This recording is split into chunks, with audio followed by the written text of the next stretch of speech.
സുഹൃത്തുക്കളെ, കഴിഞ്ഞ കാലങ്ങളിൽ നിന്ന് വ്യത്യസ്തമായിട്ട് വളരെ ആശ്വാസകരമായൊരു ജനവിധിയാണ് നമ്മൾ ഇപ്പോൾ കാണുന്നത്.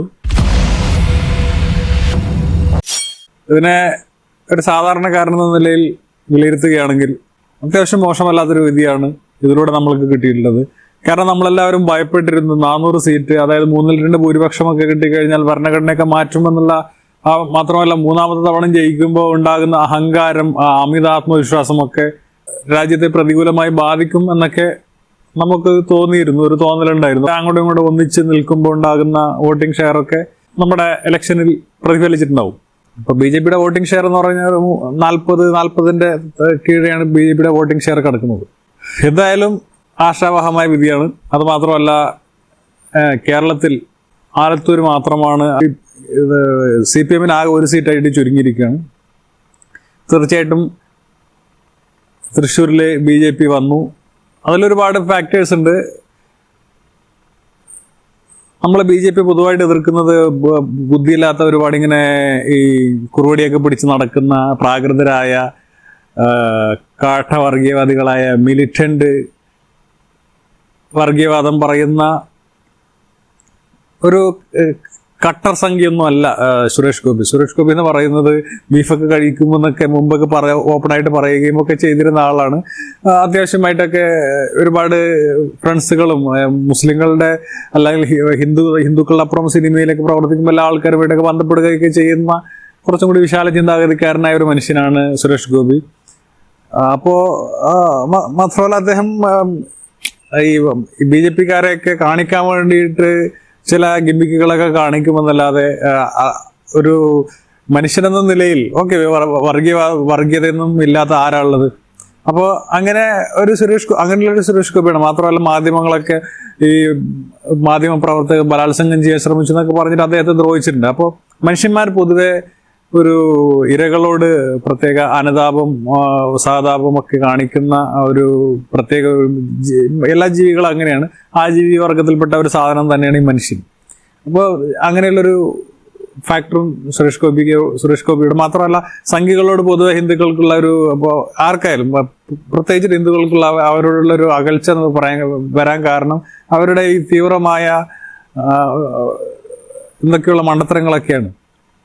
കാരണം എല്ലാവർക്കും അറിയാം, എന്താണ് ഇത് ഒരു കലാപത്തിലോട്ട് പോയി കഴിഞ്ഞാൽ അല്ലെങ്കിൽ ഒരു യുദ്ധത്തിലോട്ട് പോയി കഴിഞ്ഞാൽ നഷ്ടങ്ങൾ എല്ലാവർക്കും ഉണ്ട് എന്നൊക്കെ ചിന്തിക്കുകയും മനസ്സിലാക്കുകയൊക്കെ ചെയ്യുന്ന ആൾക്കാരാണ് എല്ലാവരും. അപ്പോൾ സാമർത്ഥ്യത്തോടു കൂടി ജീവിക്കുക എന്നുള്ളതാണ്. അപ്പോൾ ശരിയാണ്, ഇപ്പോൾ BJP മാത്രമൊന്നുമല്ല, വർഗീയത മതത്തിന്റെ ജാതിയുടെ അടിസ്ഥാനത്തിലൊക്കെ തന്നെയാണ് കേരളത്തിൽ എല്ലാ കാര്യങ്ങളും തീരുമാനിക്കുന്നത് എന്നുള്ള കാര്യത്തിൽ യാതൊരു സംശയമില്ല. പക്ഷെ എന്നാലും ഈ തീവ്രമായ കാര്യങ്ങളൊക്കെ വരുമ്പോൾ ആൾക്കാർക്ക് ഒരു ഭയമാണ്. ഈ തെരഞ്ഞെടുപ്പിൽ ഏറ്റവും കൂടുതൽ നഷ്ടങ്ങൾ സംഭവിച്ചിട്ടുള്ളത് LDF-നാണ്. LDF വളരെ അഗാധമായിട്ട് ചിന്തിക്കേണ്ടിയിരിക്കുന്നു. ഇനി നമുക്ക് അതിനുള്ള സാഹചര്യങ്ങളൊന്നും കിട്ടില്ല. നമുക്കെന്ന് പറഞ്ഞാൽ ആർക്കായാലും, എനിക്ക് LDF-നോട് ഇഷ്ടമുണ്ട്, ഇഷ്ടക്കേടുമുണ്ട്. പക്ഷേ എനിക്ക് തോന്നുന്നില്ല ഇനി LDF അങ്ങനെ മൊത്തമായിട്ടും ഒരു ഉടച്ചു വാർക്കലിന് LDF-ന് പറ്റും തോന്നില്ല.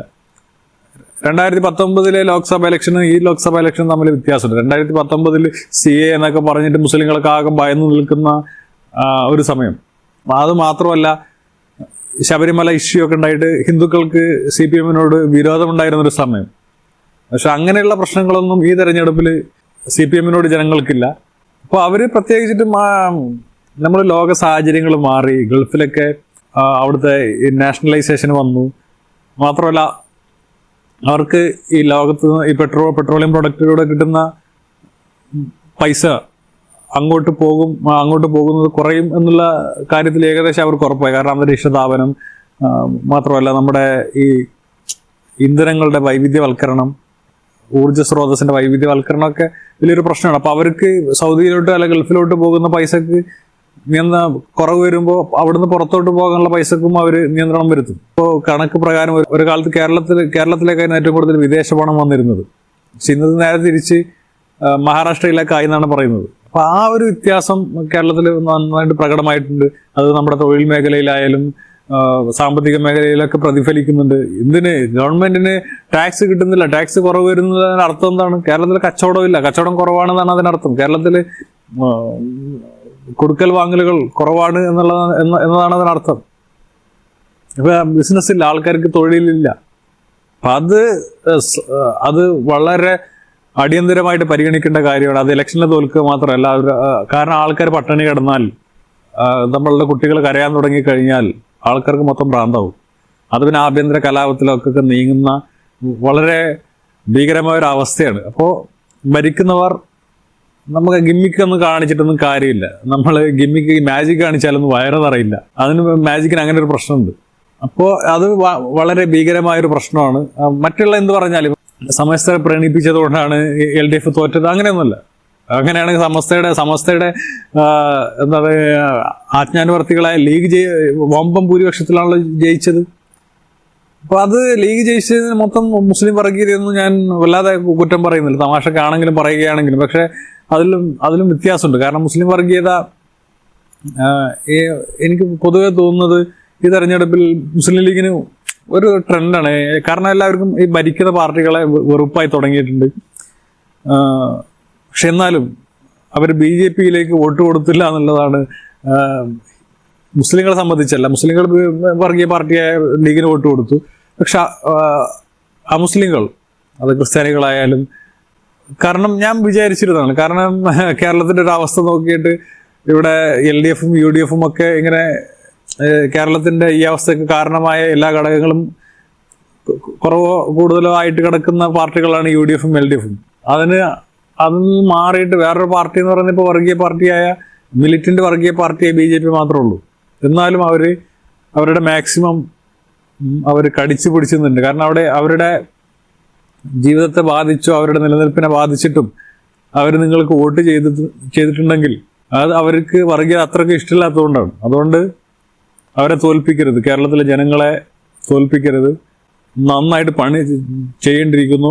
സാമ്പത്തിക വിദഗ്ധരെ കൊണ്ടുവരിക, പിന്നെ അങ്ങനെയുള്ള എല്ലാ വിദഗ്ധരെയും കൊണ്ടുവന്നിട്ട് കേരളത്തിന്റെ പ്രശ്നങ്ങൾ എന്താണെന്ന് അറിഞ്ഞ് മനസ്സിലാക്കിയിട്ട് റാഡിക്കലായ സമൂലമായ മാറ്റം കൊണ്ടുവന്നില്ലെങ്കിൽ വൻ അപകടത്തിലേക്കാണ് നീങ്ങുന്നത്. നിങ്ങൾക്ക് വർഗീയത പറഞ്ഞതുകൊണ്ടോ മറ്റത് പറഞ്ഞതുകൊണ്ടോ അടിസ്ഥാന പ്രശ്നങ്ങളെ മറികടക്കാൻ സാധിക്കില്ല. അത് കേരളത്തിലുള്ള മെയിൻ പ്രശ്നമാണ്. അപ്പം അത് മറികടക്കുക. ഇപ്പം ജനങ്ങളൊക്കെ എല്ലാം സർക്കാരിൻ്റെ മേലെ ചാർത്തേണ്ട കാര്യമൊന്നുമില്ല. ജനങ്ങൾ കൂടുതൽ കച്ചവടത്തിലും ബിസിനസ്സിലും അറിവ് സമ്പാദിക്കലിലൊക്കെ ശ്രദ്ധിക്കുക. എപ്പോഴും ഈ ചൊറിയുന്ന ചാനലുകൾ, വർഗീയ ചാനലുകൾ മാത്രം നോക്കാതെ നല്ല നല്ല കാര്യങ്ങളൊക്കെ യൂട്യൂബിലും ഇന്റർനെറ്റിലൊക്കെ നമുക്ക് ഇന്ന് ഏകലവ്യനെ പോലെ പണ്ട് ഗുരുകുലത്തിലൊന്നും പഠിക്കാൻ പോകേണ്ട കാര്യമില്ല. ഇന്ന് നമ്മൾക്ക് പഴയ കാലം പോലല്ല. ഇന്ന് നമ്മൾ വിചാരിച്ചാൽ മതി, നമുക്ക് അറിവുകളൊക്കെ നമ്മളുടെ വിരൽത്തുമ്പിലുണ്ട്, കൺമുന്നിലുണ്ട്. നമ്മൾ കുറച്ച് പരിശ്രമിച്ചാൽ അറിവുകളൊക്കെ നമുക്ക് സമ്പാദിക്കാവുന്നതാണ്. ബിസിനസ് പരമായ അറിവുകൾ ഇത് ആദ്യം 1-2 വട്ടമൊക്കെ കേൾക്കുമ്പോഴൊക്കെ ചെറിയൊരു നമുക്ക് ഇതൊക്കെ വരും. പക്ഷെ നമ്മളതിങ്ങനെ ഗ്രാജ്വലി നമുക്കത് കുഴപ്പമില്ലാതെ വരും. കാരണം ആദ്യം നമ്മുടെ ഉപബോധ മനസ്സാണ്. ഉപബോധ മനസ്സിൽ അതായത് നമുക്ക് ബോധത്തോടു കൂടി നോക്കുന്നത്. പിന്നീട് അത് നമ്മളുടെ മനസ്സിലോട്ട് ഇങ്ങനെ ഇറങ്ങുകയും നമ്മളിപ്പോൾ ഏത് കൂരിട്ടിലും നമ്മൾ ഭക്ഷണം കഴിക്കുമ്പോൾ നമ്മുടെ കൈ വായിലോട്ട് വരും.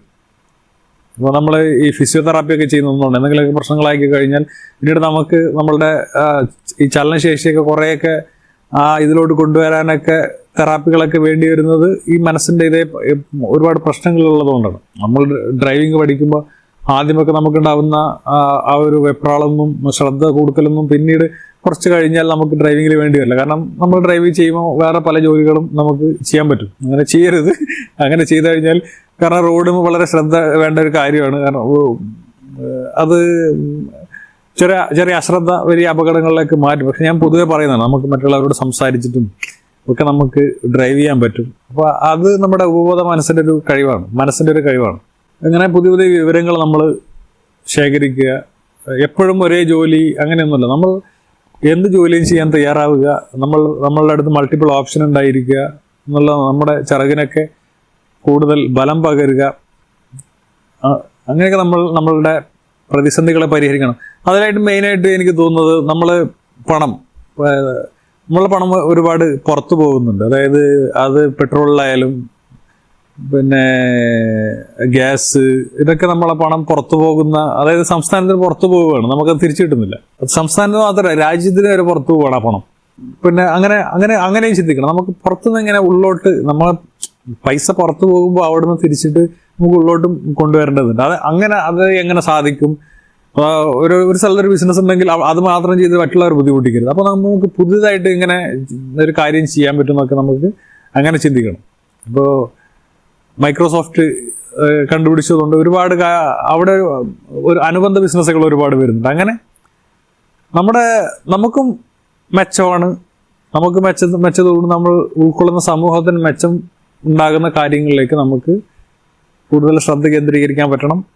അപ്പോൾ ഇലക്ഷനെ പറ്റി പറയുമ്പോൾ അത്യാവശ്യം ആശ്വാസകരമായ ഒരു ഇലക്ഷനാണ്.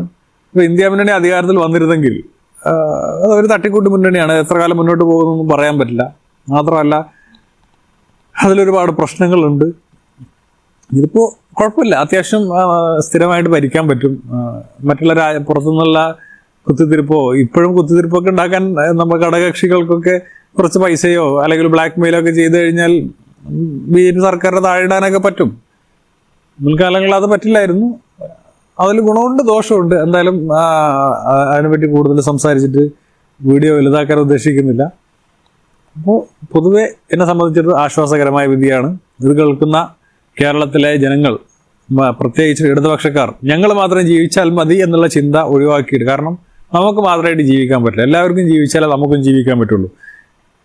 ലോകത്തുള്ള മെയിൻ പ്രശ്നങ്ങൾക്കും കാരണം അതാണ്. നമ്മൾ മാത്രം ഞാൻ, എൻ്റെ കുടുംബം, എൻ്റെ വർഗം, എൻ്റെ വിഭാഗം എന്ന് മാത്രം ചിന്തിച്ചാൽ പ്രശ്നമാണ്. കാരണം മറുവിഭാഗത്തിൻ്റെ കയ്യിൽ പണവും ഇല്ല, ജീവിക്കാനുള്ള ബുദ്ധിമുട്ട്, പിന്നെ അവരുടെ നിലനിൽപ്പിന് ഭീഷണികൾ, അങ്ങനെയൊക്കെ ആകുമ്പോൾ അവർ പിന്നെ ജീവിതം എന്ന് പറഞ്ഞാൽ പരസ്പരം കൊടുക്കൽ വാങ്ങലുകളാണ്. ഒരു സാമൂഹികമായ ഒന്നിച്ചുള്ള ഒരു ജീവിതമാണ്. അപ്പോൾ നമ്മൾ ചുരുക്കി പറഞ്ഞു കഴിഞ്ഞാൽ മറ്റുള്ളവരുടെ ഔദാര്യത്തിലാണ് നമ്മളൊക്കെ ജീവിക്കുന്നത്. അത് നമ്മൾ മനസ്സിലാക്കണം.